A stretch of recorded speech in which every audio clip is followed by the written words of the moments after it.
আসসালামু আলাইকুম। সংবাদে আপনাদের সবাইকে স্বাগত জানাচ্ছি। আমি ফিরোজ তোহা। শুরুতেই সংবাদ শিরোনাম। বাংলাদেশের সর্বশেষ গুরুত্বপূর্ণ আপডেট সংবাদে আপনাকে স্বাগত। শুরুতেই সংবাদ শিরোনাম, পরে বিস্তারিত। প্রথমে জানাবো, আমি কোনোদিনও কুরুচিপূর্ণ বক্তব্য দেইনি বললেন বিএনপি নেতা ফজলুর রহমান। বিএনপি চেয়ারপারসনের উপদেষ্টা অ্যাডভোকেট ফজলুর রহমান দলের দেওয়া কারণ দর্শানো নোটিশের জবাব দিয়েছেন। তিনি কোনোদিন কুরুচিপূর্ণ বক্তব্য দেননি, বরং জুলাই আগস্টের শহীদদের প্রতি সর্বোচ্চ শ্রদ্ধা জানিয়ে আসছেন বলে মন্তব্য করেছেন বিএনপির এই নেতা। এরপর জানাবো, ফজলুর রহমানের পক্ষে মিছিল, স্লোগানে উত্তাল অষ্টগ্রাম। বিএনপি চেয়ারপারসনের উপদেষ্টা বীর মুক্তিযোদ্ধা অ্যাডভোকেট ফজলুর রহমানকে হত্যার হুমকি এবং তার বাসার সামনে সন্ত্রাসী মবের তাণ্ডবের প্রতিবাদে কিশোরগঞ্জের অষ্টগ্রাম উত্তাল হয়ে উঠেছে। এদিকে বাংলাদেশ $1 বিলিয়ন বিনিয়োগের প্রস্তাব পেয়েছে বলল বিডা। বাংলাদেশ ২০২৫ সালের প্রথম ৫ মাসে $1 বিলিয়ন বিনিয়োগের প্রস্তাব পেয়েছে।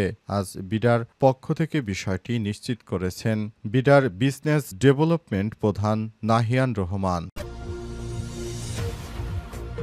এদিকে বিএনপি নেতা মামুন হাসান কারাগারে। বিএনপির কেন্দ্রীয় নির্বাহী কমিটির সদস্য, যুবদলের সাবেক সাংগঠনিক সম্পাদক মামুন হাসানকে পৃথক ৪ মামলায় কারাগারে পাঠানোর আদেশ দিয়েছে আদালত। এসব মামলায় তাকে কারাদণ্ড দেওয়া হয়েছিল।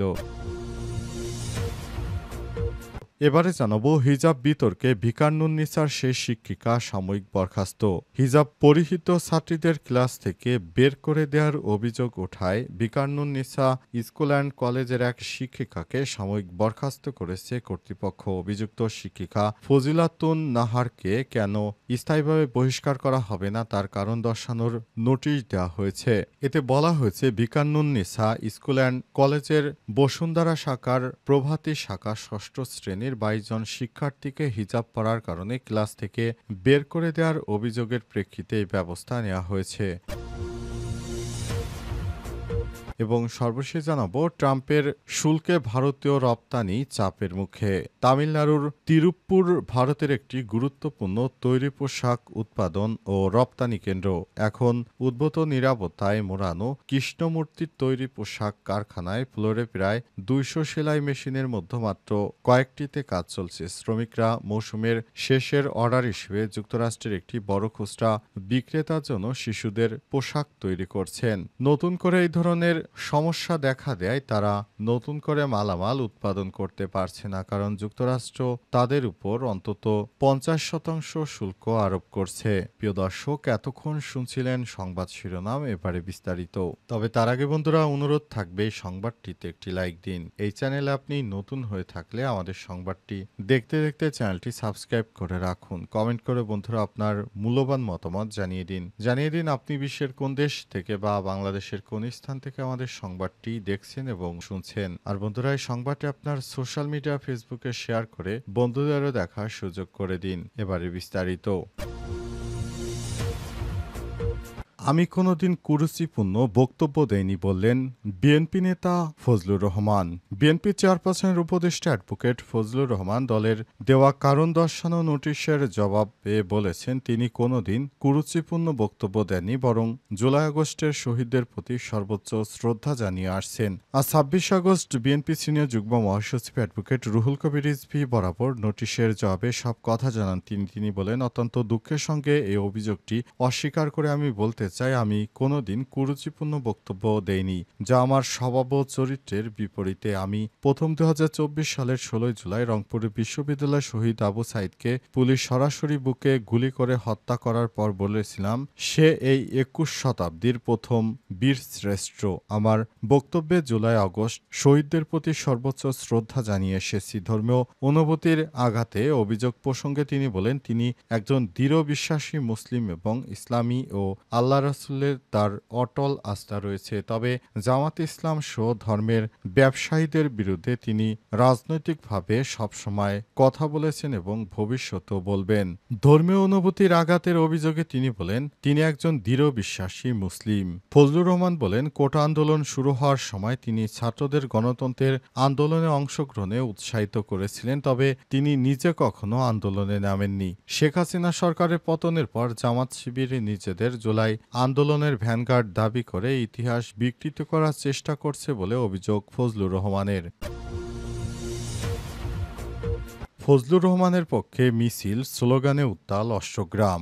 বিএনপি চেয়ারপারসনের উপদেষ্টা বীর মুক্তিযোদ্ধা অ্যাডভোকেট ফজলুর রহমানকে হত্যার হুমকি এবং তার বাসার সামনে সন্ত্রাসী মবের তাণ্ডবের প্রতিবাদে কিশোরগঞ্জের অষ্টগ্রাম উত্তাল হয়ে উঠেছে। মঙ্গলবার বিকেলে উপজেলার সদরে মুক্তিযোদ্ধা জনতার স্বতঃস্ফূর্ত অংশগ্রহণে এই বিক্ষোভ ও প্রতিবাদ সমাবেশ অনুষ্ঠিত হয়। এ সময় ফজলুর রহমানের বিরুদ্ধে যে কোনো ধরনের ষড়যন্ত্র প্রতিরোধের ঘোষণা দেওয়া হয়েছে। এছাড়াও মঙ্গলবার কিশোরগঞ্জের ইটনাতেও ব্যাপক বিক্ষোভ ও প্রতিবাদ কর্মসূচি পালন করা হয়। প্রতিবাদ সমাবেশে বীর মুক্তিযোদ্ধা রওশন আলী রুশো, বীর মুক্তিযোদ্ধা নবী হোসেন তজুমিয়া, এস এম কামাল হোসেন, সাধারণ সম্পাদক সিদ্দিকুর রহমান ঠাকুর স্বপন, সাংগঠনিক সম্পাদক তরিকুল ইসলাম জুয়েল, উপজেলা কৃষক দলের সভাপতি মোহাম্মদ হাবিবুল হান্নান সহ বিএনপির অনেক নেতাকর্মীরা মিছিল দেন। উপজেলা মুক্তিযোদ্ধা সংসদের সামনে প্রতিবাদ সমাবেশের আগে কয়েক হাজার ছাত্র জনতা, বীর মুক্তিযোদ্ধা এবং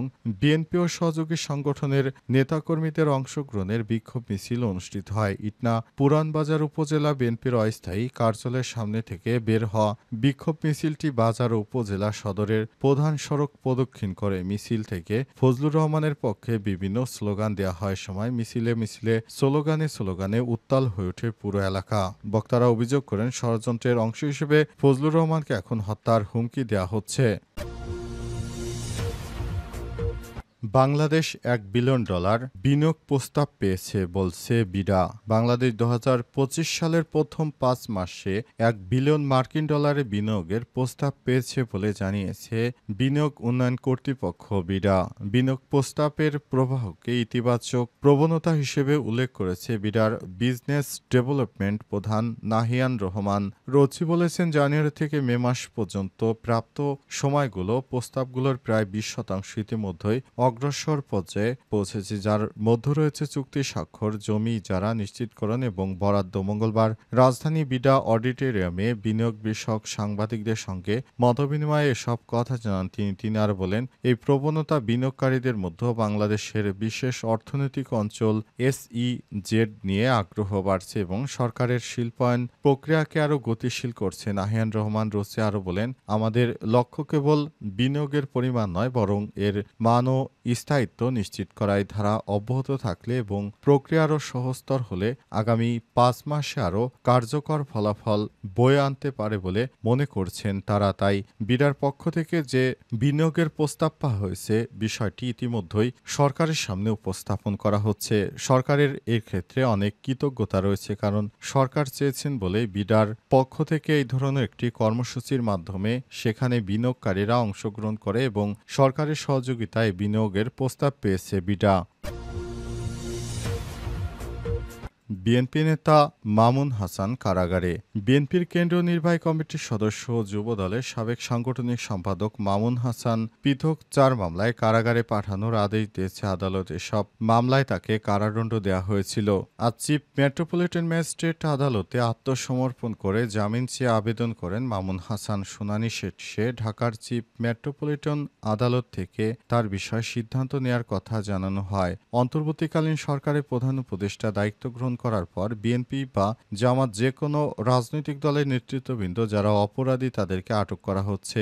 মামলার নথি থেকে জানা গেছে 2023 সালের 8 নভেম্বর মিরপুর মডেল থানায় দ্রুত বিচার আইনের মামলায় মামুন হাসানকে 3 বছরের কারাদণ্ড এবং 5,000 টাকা জরিমানা অনাদায়ে 3 মাসের কারাদণ্ড দেওয়া হয়। একই দিন মিরপুর মডেল থানার দ্রুত বিচার আইনে আরেক মামলায় তার 3 বছরের কারাদণ্ড এবং 5,000 টাকা জরিমানা অনাদায়ে 3 মাসের সাজা দেওয়া হয়। একই সঙ্গে বছরে 12ই নভেম্বর মিরপুর মডেল থানার মামলায় পৃথক 2 ধারায় তাকে 2.5 বছর কারাদণ্ড এবং 2,000 টাকা জরিমানা অনাদায়ে 1 মাসের সাজা দেওয়া হয়। এর আগে ওই বছর 26 অক্টোবর মিরপুর মডেল থানায় এক মামলায় 1.5 বছরের কারাদণ্ড এবং 3,000 টাকা জরিমানা অনাদায়ে 1 মাসের সাজা দেওয়া হয়। এই ঘটনায় বিএনপি নেতা মামুন হাসানকে কারাগারে পাঠানো হয়েছে।